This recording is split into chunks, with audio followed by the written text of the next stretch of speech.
আর শিহাব না? জি স্যার, আসসালামু স্যার, ভালো আছেন স্যার? ওয়ালাইকুম আসসালাম, ভালো আছি, তুমি ভালো আছো? জি স্যার, জি স্যার। দেখো তো অ্যাড্রেসটা কোথায়? ও, এই অ্যাড্রেসটা? হ্যাঁ হ্যাঁ হ্যাঁ স্যার, আপনি মনে করলেন যে এই যে রুটটা গেছে না, এই রুটটা সোজা বরাবর আপনি মনে করলেন 90 মিটার যাবেন। 90 মিটার যাওয়ার পরে সামনে দেখবেন 10 মিটার পরে একটা পুকুর পাবেন। পুকুরের বরাবর যাওয়ার পরে ডান দিকে মোড় নেবেন 90 ডিগ্রি মোড় নেওয়ার পরে ওই জায়গায় দেখবেন একটা বড় একটা গলি আছে। ওই গলির সামনে যেন আপনি সোজা ডাইন দিকে যাবেন, ডান দিকে 10 মিটার যাবেন, বাম দিকে 10 মিটার যাবেন।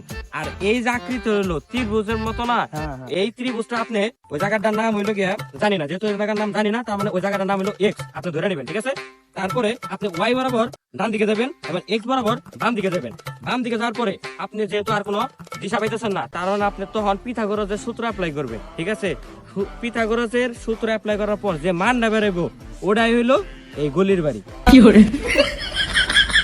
ঠিক আছে স্যার, বুঝছেন? স্যার প্লিজ আমি যাই স্যার, হ্যাঁ ঠিক আছে।